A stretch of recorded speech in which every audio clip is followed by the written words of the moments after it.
guys, welcome back to Unofficial Advice. Unofficial Advice. This is our cabin edit. We don't have Wi-Fi at the moment, so expect this to be posted probably in a month.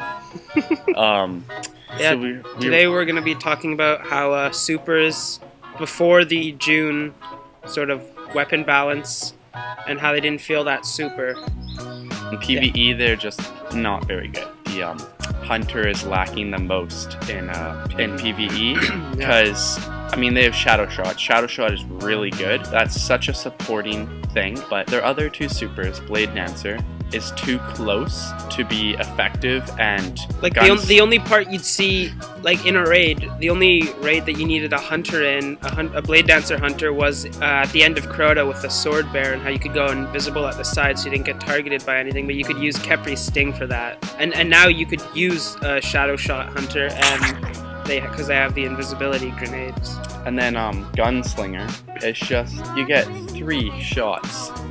And they lack so much in damage. It's so bad. Like, the only way to get more damage out of them is to use Keyhole, which allows you to over-penetrate targets. So if they're lined up, you can hit 2 in 1 bullet. I know. You're good at Gunslinger in PvP. It's got 3 kills off super. Same with Arcblade. Shadow Shot, it's alright. It's hard. It's good for like control. If you think with the Quiver perk, it's basically like a golden gun. However, if you miss the target, you tether them, but that means they can still shoot you. If you use a golden gun and you it'll be a lot easier to hit because there's no bullet travel time like there is with the arrows. I've killed Night Stalker hunters when they're mid-bow, and because you hear them use the super, and they're vulnerable while they're doing it because they can't shoot you while they're drawing their bow. And even if they're attacking one person, it just takes a help person on the side to just take him down, because he can't quickly turn and look both ways if he's focusing on one guy. But I think we should move on to Titans. They're probably one of the most effective. Warlocks are kind of close to that in PvE, because Sunbreaker, it's good for just clearing.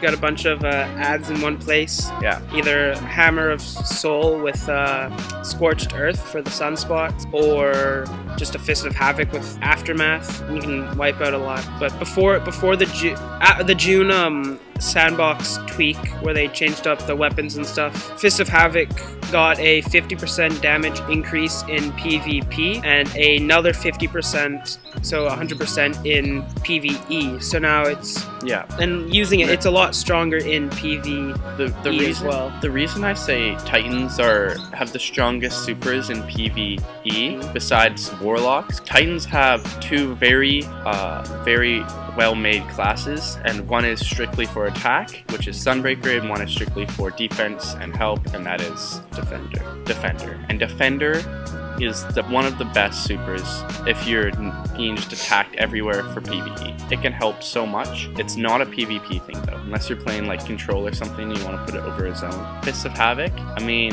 unless you're kind of joking around in PvE, you don't really use Fists of Havoc. It's just unless there's an arc burn on, in Heroic Strikes. Now that they added the burns, people are going to be using a lot more different subclasses. Like, with random people, you can do. I've done 6-minute runs of Dusk Palace and stuff because it's just 2 strikers and an arc blade. If I were to say to buff something, it would be I'd give arc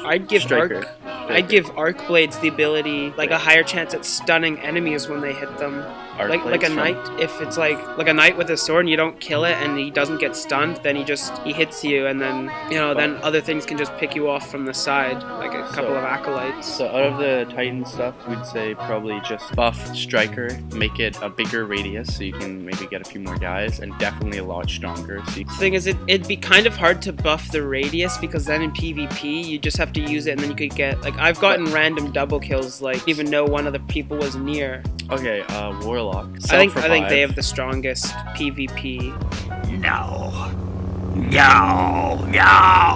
you must go! PvP like definitely. in Trials of Osiris, able to res yourself And Stormcaller. And Stormcaller because That is just the it's so most strong. annoying, but is And then so it gives good. them blink, so it's like harder to snipe them while they're just like if they're jumping around, they can just blink. Nova Bomb. Space Jam. That one is just annoying. You're in a group of guys, boom, there's a freaking bomb. I don't know. I think Except- with the buff to because Stormcaller's got a little bit of a buff in PvP in the June update, which I think made them along with the arc burn for 2 weeks in a row with in the heroic strikes that made Stormcallers really good. Like I haven't touched my Stormcaller on my Warlock. I've gone mostly Sundancer or whatever.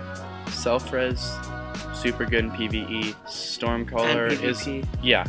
Because then you also get the faster grenade cooldown for a bit, so you can just throw grenades around. Stormcaller is it's alright in PvE. It kind of reminds me of like Sunbreaker. And how it's good if there's like a bunch of people together, because you can just chain them all together. Oh, Evan's still asleep. Yes. Yeah. If you're wondering why I'm wearing a towel, that's because I was just. Yeah. That's normally when people wear towels. I just wanted to point that out. And then what's the? Oh yeah, Nova Bomb. I've never seen it used in PvE. PvE. Mainly because there's no point when you can have self-revive. Yeah, because if you're gonna have your super, if you have Nova Bomb can do a lot more damage in like a shorter amount of time, right? Because it takes a lot. You can deal a bunch of damage in the short amount of time, but that's good if there's a giant group of like if there's 3 or 4 knights together, then that's really good because it also depends on what perks you have on it. Mm-hmm. Like if you have the black hole perk and then it does damage over time after the impact, then you can probably kill some higher tier stuff. But then like I think warlocks are the weakest in raids because if you think about it, Except for never really self-res.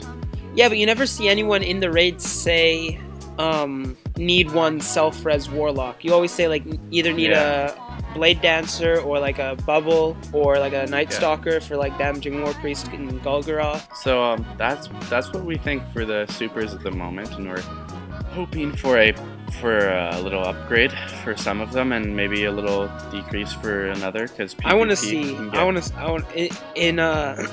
July. I want them to bring back like Sparrow Racing or something because you don't use supers in but those. We'll get that. We'll get to that in another video. But probably not. Probably not. Probably not. We're unofficial. Yeah. If you guys are 16 subscribers, if you have anything that you think is stupid or overpowered in Destiny, just leave a comment. You don't have to. We only have 16 subscribers. And subscribe though. We need more people. Need more. We only have 16 subscribers, and that's all we can say. Bye. Intro, guess what I got? The other guy got Transit Pawn Stars.